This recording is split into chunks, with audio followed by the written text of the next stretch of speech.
오늘 시간에는 하나님 말씀 앞에 떠는 자라는 제목으로 하나님 말씀 증거하도록 하겠습니다.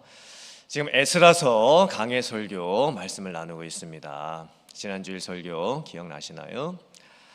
에스라와 하나님의 백성들이 제2차 포로 교환을 하고 이제 고향으로 돌아오게 되지요.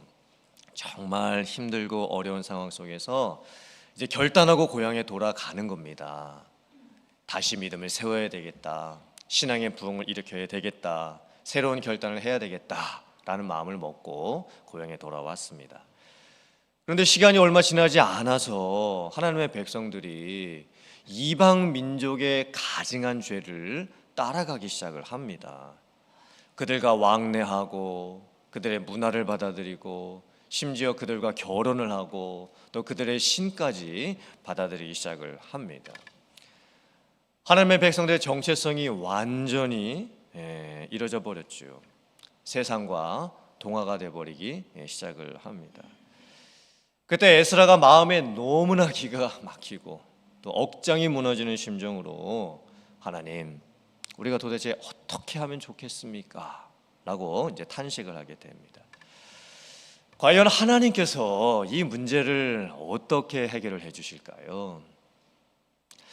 하나님께서 어떻게 해주시냐면요, 어떤 사람들을 에스라에게 보내셔서 에스라를 돕게 해주십니다. 과연 하나님께서 어떤 사람들을 에스라에게 보내주셨을까요? 자, 화면 보시고 에스라 9장 4절 말씀 같이 한번 봉독해 보겠습니다. 시작. 예, 이스라엘의 하나님의 말씀으로 말미암아 떠는 자가 사로잡혔던 이 사람들의 죄 때문에 다 내게로 모여오더라. 내가 저녁 제사 드릴 때까지 기가 막혀 앉았더니. 아멘. 에스라가 너무나 기가 막혀서 어떻게 뭘 해야 될지 모르겠는 상황에서 하나님께서 어떤 사람들을 에스라에게 보내주십니까? 하나님의 말씀으로 떠는 자들을 에스라에게 보내주시는 거예요. 왜 이 사람들이 하나님의 말씀으로 떨고 있을까요? 말씀으로 떤다는 의미가 무엇일까요? 하나님께서 여러 선지자들을 통해서 하나님의 언약에 대해서 말씀하시고 약속에 대해서 말씀을 하시고 구원에 대해서 말씀을 하시고 회복에 대해서 말씀해 주셨습니다. 예레미야 선지자가 외쳤죠. 이제 70년이 지나고 나면 하나님께서 고향으로 돌아가게 해 주실 것이다. 또 페르시아에 계속 남아있었던 다니엘도 환상과 비전을 보면서 하나님의 백성들에게 말씀을 외쳤습니다. 또 제1차 포로교환하고 나서는 학개 선지자, 스가랴 선지자가 성전 건축을 위해서 하나님의 말씀을 외쳤죠. 그리고 에스라도 이제 하나님의 말씀을 전하고 있습니다. 그때 하나님의 백성들이 그 하나님의 말씀을 듣고 마음에서 떨림이 일어나는 거예요. 반응이 일어나게 됩니다. 하나님께서 우리에게 이렇게 은혜를 베풀어 주셔서 고향까지 돌아오게 되었는데 우리가 시간이 얼마나 지났다고 또 이렇게 죄를 짓고 있는가? 정말 이러면 안 될 텐데, 정말 우리가 이래서는 안 될 텐데 라고 하면서 하나님의 말씀을 들은 자들이 마음속에서 막 떨림이 지금 일어나고 있는 겁니다. 물론 하나님의 백성들 전체는 아니었습니다.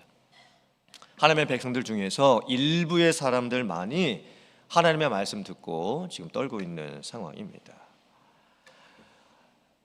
이 소수의 하나님의 말씀을 듣고 떠는 사람들 안에 정말 우리가 하나님의 말씀대로 살아야 되지 않겠는가? 정말 이렇게 우리가 불순종하면 안 되지 않겠는가? 우리가 하나님의 말씀에 다시 귀를 기울이고 그 말씀대로 순종을 해야 되겠다, 이렇게 결단하는 사람들이 생기게 된 거예요.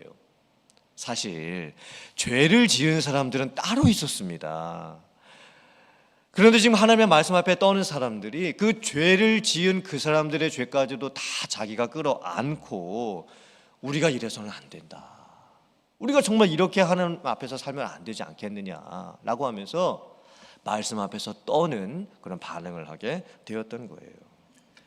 그러면서 이제 그런 분들이 에스라를 찾아오는데 남녀노소를 불문하고 어른들뿐만이 아니라 아이들까지 해가지고 많은 사람들이 이제 성전 앞에 모이게 된 거예요.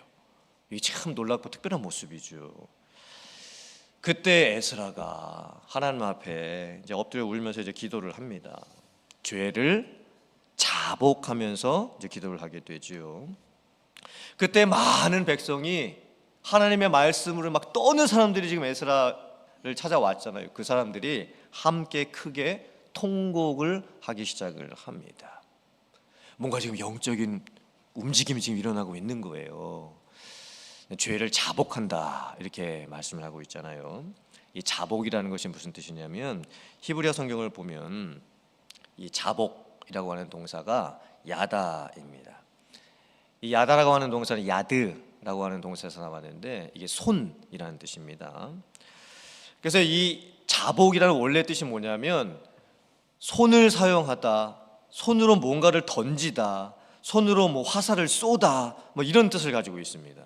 그런데 이 동사가 죄기용법으로 쓰이게 되면 자기한테 뭘 던지는 거예요. 자기한테 뭘 쏘는 거예요. 자기를 자기 손으로 가지고 치는 겁니다. 그러므로 이 자복이라는 뜻이 뭐겠습니까?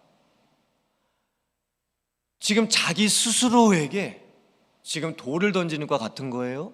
자기 스스로에게 화살을 쏘는 것과 같은 거예요. 자기 자신에게 지금 주먹으로 자기의 가슴을 치는 것과 같은 겁니다. 이게 무슨 의미일까요? 회개죠. 지금 회개의 역사가 좀 일어나고 있는 거예요. 한번 생각해 보세요. 우리가 평상시에 내가 다른 사람에게 돌멩이를 던지고 다른 사람에게 화살을 쏘는 적은 많아도 내 자신에게 돌멩이를 던지고 내 자신에게 화살을 쏘고 내 자신을 가슴으로 치는 이런 적은 별로 없습니다. 그런데 내 자신을 돌아보면서 그렇게 하니까 하나님의 말씀 앞에 떨게 되면서 진짜 내 모습이 보이기 시작을 하는 거예요. 정말 내 모습이 하나님 앞에 어떤 모습인가, 정말 내가 내 모습을 이제 바로 보게 되는 겁니다. 하나님의 말씀 앞에 떠니까 진짜 봐야 될 내 자신의 모습을 보게 되는 거죠. 그러면서 이제 변화가 일어나게 되는 거예요. 화면 보시고 누가복음 3장 9절 말씀과 사도행전 2장 36절 말씀 같이 한번 봉독해 보겠습니다. 시작. 이미 도끼가 나무 뿌리에 놓였으니 좋은 열매 맺지 아니하는 나무마다 찍혀 불에 던져지리라. 무리가 물어 이르되 그러면 우리가 무엇을 하리이까? 그런즉 이스라엘 온 집은 확실히 알지니 너희가 십자가에 못 박은 이 예수를 하나님이 주와 그리스도가 되게 하셨느니라 하니라. 그들이 이 말을 듣고 마음에 찔려 베드로와 다른 사도들에게 물어 이르되 형제들아 우리가 어찌할꼬 하거늘. 지금 세례 요한이 천국 복음을 전파합니다. 그런데 그 복음의 내용이 너무 충격적이었습니다. 회개하라, 천국이 가까웠느니라. 심지어 종교 지도자를 향해서 가는 이 독사의 자식들아 라고 하면서 천국 복음을 전파합니다. 거침없이 복음을 전파하죠. 사실 이 말을 듣고 누가 좋아하겠습니까? 지금 누군가가 나보고 회개하라고 하고 당신은 죄인이라고 하고 막 독사의 자식이라고 지금 거침없이 말을 한다면 이 말을 누가 좋게 들을 수가 있겠습니까? 정말 듣기 힘든 말이죠. 그런데 그 세례 요한이 전한 천국 복음의 말씀을 듣고 말씀 앞에서 떠는 자들이 생기게 됩니다. 그 마음속에서 하나님의 말씀을 듣고 반응이 나오는 거예요. 그게 무슨 반응입니까? 우리가 무엇을 하면 되겠습니까? 베드로도 마찬가지였습니다. 베드로가 오순절에 성령의 충만함을 받고 나서 길거리에 나가가지고 복음을 전합니다. 여러분들이 예수님을 십자가에 못 박아 죽인 것과 같습니다. 여러분들 때문에 예수님께서 십자가에서 돌아가셨습니다. 여러분들의 죄를 위해서 예수님이 십자가에서 죽으셨고 여러분들의 모든 죄를 다 용서해 주셨습니다. 사실 이 말을 듣는 길거리에 있는 사람들은요, 얼마 전까지만 해도 예수님을 향해서 조롱과 멸시를 하고 예수님한테 침을 뱉고 막 성난 군중처럼 예수님을 십자가에 못 박으라, 예수님을 십자가에 못 박으라 이렇게 외쳤던 사람들입니다. 마음이 강팍했던 사람들이었죠. 그런데 참 놀랍습니다. 베드로가 오순절 성령의 충만함을 받고 길거리에 가서 그냥 아무 사람 앞에서 선포하는 거예요. 예수님이 당신 때문에 십자가에 죽으셨다고, 예수님이 우리들의 죄를 위해서 십자가에 돌아가셨다고. 그런데 그때 어떤 사람들의 마음이 열립니다. 이 마음이 막 찔림을 받는 거예요. 그리고 진짜 자기를 돌아보게 되는 거지요. 하나님의 말씀 앞에 떨림이 생깁니다. 그때 베드로한테 묻는 거예요. 그러면 우리가 어떻게 하면 좋겠습니까? 우리가 어떻게 하면 좋겠습니까? 그때 베드로가 선포하죠. 베드로가 이르되 너희가 회개하여 각각 예수 그리스도의 이름으로 세례를 받고 죄 사함을 받으라. 그리하면 성령의 선물을 받으리니. 이 말씀을 정말 듣고 하나님의 말씀 앞에 떨며 순종하게 된 사람들이 하루에 3,000명이었습니다. 그 다음에는 또 5,000명이 또 예수님을 믿게 되는 거예요. 이게 다 무슨 모습일까요? 하나님의 말씀 앞에 떠는 거예요. 말씀의 반응이 나타나게 되는 거지요.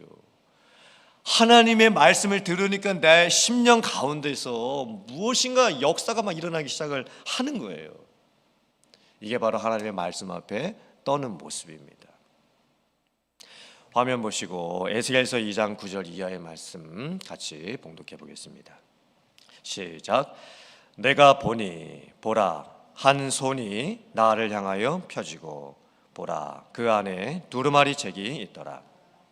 그가 그것을 내 앞에 펴시니 그 안팎에 글이 있는데 그 위에 애가와 애곡과 재앙의 말이 기록되었더라. 내게 이르시되 인자야 내가 네게 주는 이 두루마리를 네 배에 넣으며 네 창자에 채우라 하시기에 내가 먹으니 그것이 내 입에서 달기가 꿀 같더라. 아멘. 하나님께서 에스겔 선지자에게 보여주셨던 환상이었죠. 하나님께서 에스겔 선지자에게 두루마리 책을 주십니다. 하나님의 말씀이 기록된 성경책이었죠. 그때 하나님께서 에스겔에게 그 두루마리 책 하나님의 말씀을 네가 먹으라, 그리고 네 배에 넣으라, 창자에 채우라, 이렇게 말씀을 하십니다. 그래서 에스겔 선지자가 그 두루마리로 된 하나님의 말씀이 적혀있는 책을 이제 보는 게 아니고요, 듣는 게 아니고 먹습니다. 그리고 배에다가 채웁니다. 그랬더니 그 맛이 어떻습니까? 달고 오묘한 그 말씀입니다. 정말 달고 오묘한 그 말씀입니다. 생명의 양식이 된 거예요. 이게 무슨 뜻일까요? 말씀 앞에 떠는 모습이 반응으로 나타나는 거죠. 왜 하나님께서 너는 말씀을 먹어라, 배에 채워라, 심지어 창자에다가 채워라 이렇게 말씀하실까요? 이 창자는 이 사람의 육신이 가지고 있는 이 창자가 아니겠죠. 인격의 내면 깊은 곳, 마음의 내면 깊은 곳, 감정의 깊은 곳, 그곳에 하나님의 말씀을 채우라고 말씀을 하시는 거예요. 그렇게 했더니 말씀 앞에 반응이 나타나는 거예요. 그 말씀이 너무 답니다. 너무 오묘합니다. 너무 신기합니다. 사랑하는 성도님들, 여러분들께서는 하나님의 말씀 앞에 떨어보신 적이 있으십니까? 하나님의 말씀 앞에 떤다는 게 뭘까요? 내가 성경을 읽든지 목사님의 설교를 듣든지 아니면 기도하는 중에 성령께서 주시는 강한 감동이 있으면서 반응이 나오게 되는 거죠. 하나님의 말씀 앞에 떠는 그 반응은 사람마다 다 다를 수가 있습니다. 어떤 사람은 눈물의 반응이 나오기도 하지요. 어떤 사람은 마음의 찔림의 반응이 나오기도 합니다.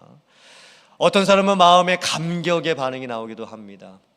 어떤 사람은 내가 변화되어야 되겠다, 결심의 반응이 나오기도 하지요. 또 어떤 사람은 나쁜 습관의 죄를 끊어내기도 합니다. 사람이 어떻게 구원받을 수 있을까요? 우리의 마음은 완악하지요. 굳어져 있습니다. 돌덩이 같습니다. 그런데 하나님의 말씀에 담겨져 있는 예수 그리스도 십자가 부활의 복음을 들었을 때 우리의 인격이 반응을 하게 되는 거예요. 정말 도저히 반응할 수 없을 것 같은 내 인격의 상태가 하나님의 말씀 앞에 떨며 반응하게 되는 거예요. 그래서 예수님을 믿고 구원을 받게 되는 것입니다. 우리 삶에서도 마찬가지죠. 이 말씀 앞에 떠는 반응의 모습은요, 그냥 한 번으로 끝나면 안 됩니다. 정말 요즘 여러분들의 삶 속에서 하나님의 말씀이 들려지고 그 하나님의 말씀으로 인해서 내가 막 떠는 이런 반응의 모습이 여러분의 삶 속에서 지금도 나오고 계십니까? 그 말씀 앞에서의 떨림이 있으셔야 돼요. 그걸 꼭 찾으셔야 됩니다. 그 말씀 앞에서의 떨림이 있어야 우리들이 살 수 있는 거예요. 그래야 우리가 은혜를 받고 또 말씀에 순종하는 삶을 살아갈 수가 있습니다. 자, 에스라에게 하나님의 말씀을 듣고 떠는 자들이 이제 찾아오게 되지요. 남녀노소 이제 사람들이 이제 모이게 되었습니다. 그때 엘람 자손 중 여히야의 아들 스가냐라는 사람이 등장을 합니다. 사실 이 사람은요, 알려진 사람이 아닙니다. 뭐 중요한 사람도 아닙니다. 이 엘람 자손이라는 단어 자체도 에스라서에 딱 3번밖에 안 나옵니다. 그러니까 엘람 자손 이 스가냐는요, 뭐 탁월한 인물도 아니고요, 제사장도 아니었고요, 레위인도 아니었고요, 지도자도 아니었고요, 그냥 평범한 하나님의 백성들 중에 한 사람일 뿐입니다. 그런데 이분이 뭐라고 말을 했냐면 이렇게 말을 했습니다. 하나님, 지금 우리가 하나님께 범죄하여 우리들의 잘못을 볼 때 정말 우리들에게 아무것도 지금 남아있는 것이 없는 것 같습니다. 하지만 우리에게 아직도 소망이 있나니, 이렇게 고백합니다. 우리에게 아직도 뭐가 있다고요? 소망이 있나니. 제가 이 말씀을 묵상하는데 정말 이 단어를 몇십 번을 제가 봤습니다. 아직도 소망이 있나니, 아직도 소망이 있나니. 이 고백이 얼마나 위로가 되고 감격이 되고 소망이 되고 정말 도전이 되는 말씀입니까? 지금요, 아무것도 안 될 것 같습니다. 상황은 다 무너져 내리고 있습니다. 내 자신도, 내 가정도, 내 비즈니스도, 내 교회도, 내가 사는 이 나라도, 이 세상도 정말 안 될 것 같아 보입니다. 이미 다 무너졌습니다. 문제는 계속해서 발생하고 있고 어려움도 계속해서 발생을 하고 있습니다. 이제 정말 안 될 것 같아요. 정말 포기할 수밖에 없는 그런 상황인 것 같이 느껴집니다. 그런데 이 스가냐가 그냥 평범한 하나님의 백성들 중에 한 사람이었던 스가냐가 뭐라고 고백을 합니까? 아직도 소망이 있나니, 아직도 소망이 있나니. 이 고백은요, 하나님의 말씀 앞에 떠는 자에게서만 나올 수가 있는 고백인 거예요. 스가냐가 뭐라고 또 얘기를 합니까? 에스라에게 이렇게 얘기를 합니다. 우리가 하나님의 말씀대로 하겠습니다. 하나님의 말씀대로 순종하고 준행을 하겠습니다. 이방 여인과 결혼한 사람들이 있다면 그 결혼을 무효화시키고 이제 그 이방 민족들을 다 내보내겠습니다. 우리가 에스라를 도와드릴 테니 에스라는 이 일을 온 백성에게 알리시옵소서. 그리고 힘써 행하시옵소서. 에스라가 온 백성에게 명령을 내리시옵소서. 그러면 우리가 돕겠나이다. 참, 너무나 평범한 하나님의 백성들 중에 한 사람이 에스라에게 와서 우리가 돕겠습니다. 그런데 이 일은 우리가 나서서 행할 수 있는 일은 아닌 것 같습니다. 에스라가 나서가지고 온 백성에게 명령을 내리십시오. 그럼 우리가 준행을 하겠습니다. 말씀대로 해보겠습니다. 지금 스가냐를 통해서요, 이 한 사람을 통해서 엄청난 역사들이 지금 일어나고 있는 거예요. 한번 보세요.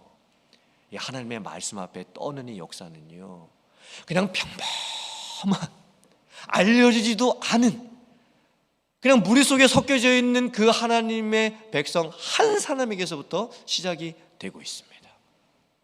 그 한 사람이 하나님의 말씀 앞에 떨지요. 그리고 자기 자신을 하나님 앞에 세우지요. 그리고는 에스라를 찾아가가지고 우리가 돕겠습니다. 에스라가 명령만 내리십시오. 우리가 함께 해보겠습니다. 지금 이렇게 지금 하면서 하나님의 역사가 일어나고 있는 거예요. 이 한 사람이 바로 여러분이 되실 수 있기를 주님의 이름으로 축복합니다. 여러분들께서 이 스가냐와 같은 한 사람이 되실 수 있기를 주님의 이름으로 축원합니다. 여러분들 중에 한 사람이라도 하나님의 말씀 앞에 떨고 그 말씀 앞에 내가 무엇을 해야 될까 이렇게 생각을 하고 아직도 소망은 있다 이렇게 고백할 수 있는 사람이 있으면 여러분들 주변에 있는 가정이 되었던 비즈니스가 되었던 교회가 되었던 내 지역사회가 되었던 나라가 되었던 세상이 되었던 분명히 변화의 역사가 일어나게 될 줄 믿습니다. 기독교 역사 중에 사브나 놀라라고 하는 사람이 있습니다. 여러분들 종교개혁하면 먼저 누가 생각나시죠? 루터, 칼빈 이런 사람들이 생각이 나시죠. 하지만 이 종교개혁의 불씨는 누구부터 시작이 되었냐면 사보나 롤라라고 하는 사람에게서 시작됐습니다. 정말 알려지지 않은 사람이죠. 저도 책을 보고서 알았습니다. 이 사보나 롤라가 어떤 사람이었냐면 당시 이탈리아에서 자행되었던 이 신앙의 불법과 로만 캐톨릭 처치 이 천주교의 타락을 보면서 엄청난 고민과 충격을 많이 이제 받게 됩니다. 그리고 사보나 롤라가 22살 나이에 22살이면 이제 갓 대학교 졸업한 그런 나이 아니겠습니까? 이 사보나 롤라가 22살에 가족한테도 알리지 않고 먼저 수도원에 들어갑니다. 그리고 수도원에 들어가 가지고 이제 신앙 훈련을 받으면서 그리고 이제 바깥에 나와서 외치기 시작을 하는 거예요. 심지어 교황도 죄인이라고 외쳤습니다. 이 사보나 롤라가 이 22살 나이입니다. 이 젊은 청년이 세상에 나가가지고 그 세상의 타락을 보면서 담대하게 외쳤어요. 교회가 회개해야 되고 교황도 회개해야 되고 우리가 하나님 앞에 돌아가야 된다고. 그래서 그 설교를 들은 많은 사람들이 정말 천둥 같은 외침이 사람들의 심령을 파고들기 시작을 했습니다. 그래서 사람들이요 플로렌스 광장에 모였는데요, 뭐 자기들이 읽고 있었던 그런 추한 책들, 그리고 뭐 마셨던 뭐 술병들, 또 잘못된 그런 모든 가지고 있는 것들, 이거를요 플로렌스 광장에 다 모읍니다. 그걸 다 불태우는 거예요. 근데 결국에는 이 사보나 롤라가 어떻게 되냐면요, 부패한 로마의 추기관과 신부들로 인해서 시기와 질투를 받고 결국 교수형을 당하고 죽고 맙니다. 그런데 루터가 이 사보나 롤라로부터 엄청난 영향을 받게 됩니다. 이 사보나 롤라의 이 말씀, 부흥, 순교 사건, 그리고 그가 전했던 이 말씀, 이것을 이제 루터가 이제 알게 되는 거예요. 그리고 루터에게 엄청난 영향을 주게 됩니다. 그래서 루터가 종교개혁을 이렇게 된 거예요. 우리들 중에서 한 사람이라도 하나님의 말씀 앞에 떠는 자가 있으면 하나님께서는 그 사람을 통해서 역사를 일으켜 주십니다. 하나님께서는 그 누구라도 하나님 앞에 떨고 반응한 자가 있으면 그 사람을 통해서 하나님께서 하나님의 역사를 일으켜 주실 줄 믿습니다. 하나님의 역사가요 나로부터 일어나야 돼. 나에게서부터 시작이 될 수 있어야 됩니다.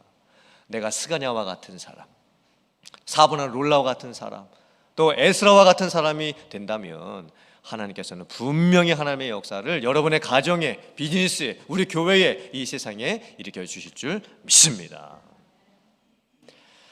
화면 보시고 이사야서 66장 2절 이하의 말씀 같이 봉독해 보겠습니다. 시작.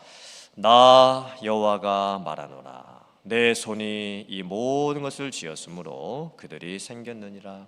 무릇 마음이 가난하고 심령에 통회하며 내 말을 듣고 떠는 자, 그 사람은 내가 돌보려니와 여호와의 말씀으로 말미암아 떠는 자들아, 그의 말씀을 들을지어다. 아멘. 하나님의 말씀을 듣고 떠는 자들에게서 나타나는 반응이 뭘까요? 하나님의 창조주 되심을 기억하고 고백하게 되는 거예요. 하나님의 크고 놀라우심을 고백하게 되는 거예요. 하나님께서 말씀으로 천지를 창조하셨죠. 정말 빛이 있으라 말씀하시니 빛이 생겼습니다. 온 세상 만물이 그렇게 생긴 거예요. 하나님께서 하나님의 섭리 가운데서 나를 지으셨죠. 어머니의 모태의 태중에서 나를 만드셨습니다. 그리고 나를 태어나게 해 주셨죠. 하나님의 말씀으로 지음받은 이 천지를 보면서 떨림이 있어요. 그냥 자연 보면서 뭐 멋있다 이런 감탄이 아니고요, 이 자연 만물 속에 깃들어져 있는 하나님의 오묘한 신비한 창조의 섭리를 보면서 이 떨림의 반응이 나오는 거예요. 하나님이 말씀으로 이 세상을 창조하셨구나. 하나님이 지금 온 우주를 지금 다스리고 통치하고 계시는구나. 해와 달과 별은 어떻게 그렇게 정확하게 그 하나님의 섭리대로 돌고 움직이고 운행을 하고 있는지, 이 세상에 있는 모든 동식물들이 어떻게 자연의 신비한 법칙에 따라서 그렇게 사람이 돌보지도 않고 기르지도 않는데 하나님이 기르셔가지고 그 동식물들이 자라가고 있는지, 나라는 존재는 또 얼마나 특별한지, 사람이라는 존재는 얼마나 특별한지, 어떻게 사람이 어머니의 뱃속에 있다가 태어나서 이렇게 인생을 살아가고 있는 것인지, 하나님의 말씀 앞에 떨림이 있는 사람은요, 창조자 하나님에 대한 놀라운 고백이 나오게 되는 거예요. 그리고 하나님의 말씀 앞에 떨림이 있는 자는요, 마음이 가난해집니다. 심령이 가난해져요. 그리고 그 심령 가운데요, 은혜가 채워지고 통회가 이제 일어나게 됩니다. 심령이 가난한 자는 복이 있나니 천국이 그들의 것이니요. 세상의 모든 것들 내가 다 가져본다고 해도요, 그것 때문에 내가 부해지지 않습니다. 하나님의 말씀을 듣고 하나님의 말씀 앞에서 떨게 되면 내 심령이 가난해져요. 그리고 하나님 앞에서 하나님의 은혜의 소중함을 깨닫게 되는 거예요. 그래서 심령이 가난해지니까 거기에 이제 복이 채워지기 시작을 하는 거죠. 천국의 복이 그 심령에 채워지게 되는 겁니다. 그렇게 하나님의 말씀을 듣고 하나님의 말씀 앞에서 떠는 자들을 하나님께서 돌보신다라고 약속해 주셨어요. 이러한 축복이 여러분들에게 있으시기를 주님의 이름으로 축원합니다.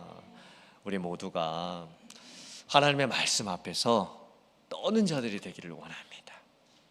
하나님의 말씀 앞에서 반응하는 자들이 되기를 원합니다.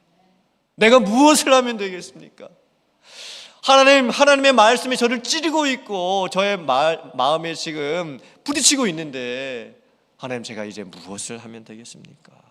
이런 반응이 나올 수 있는 우리들이 되어야 될 줄 믿습니다. 지금 다 무너지고 있는 것 같아요.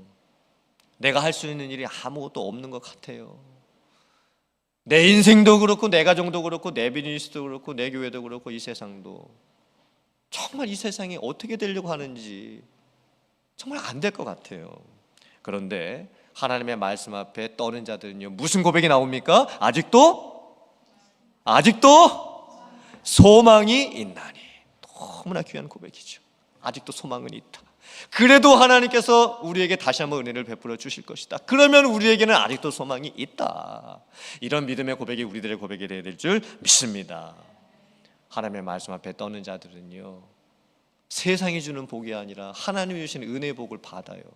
심령은 낮아지지요. 그리고 그 심령 가운데 하나님이 은혜로 날마다 채워주시는 거예요. 어디를 가도 은혜 충만입니다. 교회 와서 예배를 드려도 은혜 충만이고, 밖에 나가서 자연 만물을 봐도 은혜 충만인 거예요. 아침에 눈을 떠가지고 저녁에 잠자리에 드는 모든 순간이 하나님의 오묘한 창조의 질서로 움직이는 것을 보면서 은혜가 충만하게 채워지는 거예요. 이게 복이지 않겠습니까? 이런 은혜와 복을 누리실 수 있는 여러분들 되실 수 있기를 주님의 이름으로 축원합니다. 그래서 하나님의 말씀 앞에 떠는 자들이 되세요. 정말 하나님의 말씀 앞에 떠는 자들이 되셔야 합니다. 그 한 사람이 나타나면 하나님은 그 한 사람을 통해서 역사를 일으켜 주실 겁니다. 그 한 사람이 여러분이 되실 수 있기를 주님의 이름으로 축원합니다. 그래서 하나님의 말씀 앞에 떠는 이런 역사들을 체험하고 살아가는 여러분들 다 되실 수 있기를 주님의 이름으로 다시 한번 축원합니다. 아멘.